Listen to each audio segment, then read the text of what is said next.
All right, so I'm here with our TrackMan, our new force data. We're going to talk a little bit about pitch shaping and arsenal development.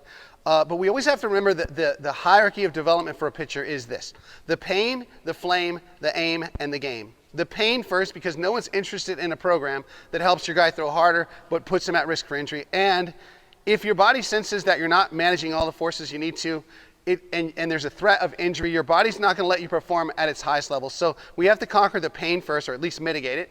The second one is the aim and the flame. And the flame and the aim are the fastball and the command, and they're conjoined. They go together. We're never going to compromise for throwing a ball off the backstop as hard as we can. We don't really care how hard you can throw it if it's not near the strike zone. I used to say that no one likes that guy that throws 95 off the backstop. I literally believe that now everybody hates that guy because there's so much lost potential. So you don't ever want to be the guy who can't throw a strike. You got to be able to get the ball over the white thing. And then once we have those reasonably where they need to be, now we can progress to the game part.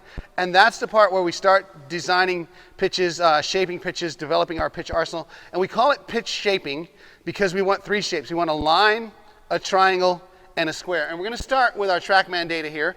And the first thing we look for, obviously velocity is king. We want to get that adequate. We used to think spin rate was everything, that how fast you could spin it really mattered.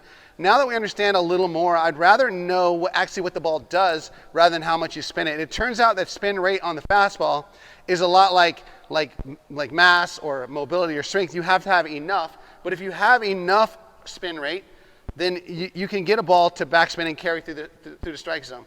The next thing we look at is the tilt, and that's basically looking at the clock. And this one right here, JMO has a 12-15 tilt, so a 0-15. So that means he's spinning the ball about on the clock about between 12 and 12:30, kind of sort of an over-the-top backspin kind of thing. And the next thing we look at is induced vertical movement and the average horizontal induced movement. The induced vertical movement means how much it's spinning backward and carrying through the zone.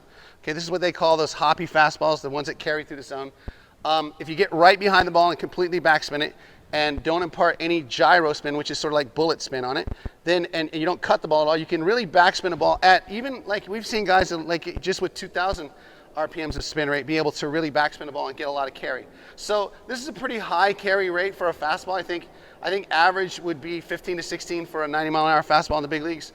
JMO's here is 21.7, which is a really good high hoppy fastball. And of course, these are averages, and what we have to do is dig in and look at the individual pitches. But the next thing we like to see after we develop that is a line. We want a curveball that mirrors the fastball. And so if he has a 12-15, let's say, a 12-15 fastball, we want sort of a 6-15 breaking ball. And you can see here, we got about a 745. So we're getting a little more cut on that ball, maybe not getting out to release the ball in front of the body as much as we can so that we can get it to go a little more down. So we want to work on that and turn that. Now, spin rate on a breaking ball is really important. How fast you spin it really means you get a lot more movement. And you can see here that, he was 21 vertical, and he gets about 11 vertical, minus 11 here. So he's gaining a lot of down movement. He's also getting a lot of sideways movement there, a lot of across the zone movement compared to his fastball, which was, about 2.4 inches. And on his breaking ball here, it's going a little bit more across the zone here. And so it's still a really good pitch, but ideally we would want that to mirror his fastball, okay? So you can see here, if we could get that to be more of a 12-6 break, that'd be really cool. And now, okay, so that's your curveball. Now we want something that goes to the triangle, and that means something that goes a little bit arm side. So normally that would be either a two-seamer or a changeup.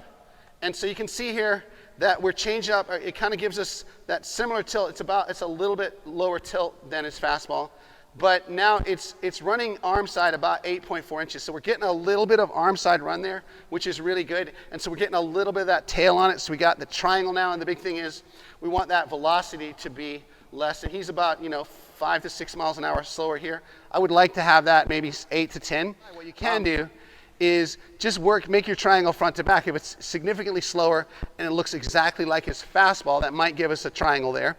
And then the last thing we want to add is that fourth pitch or that square to the shaping.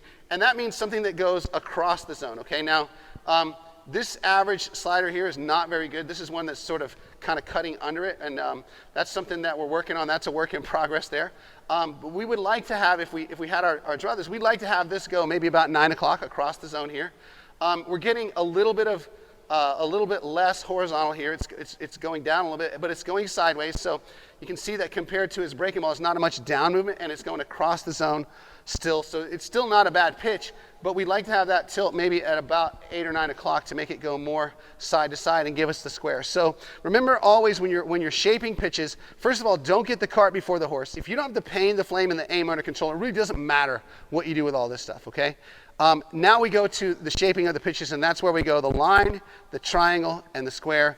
And what you always have to remember is the movement creates the data. That is, the movement of the athlete changes this. You can't change this by putting them on Edgetronics and going, hey, you need to just hold on to the ball a little longer. You can change the grip, but you really have to change the movement, and that's where our Newt Force mounds come in, and that's where we really run into some good ideas here. We can get information from the ground as to what the body's doing, and when we understand the muscles, then the ground will tell you what the muscles are doing. Then you can begin to shape movements that actually shape pitches.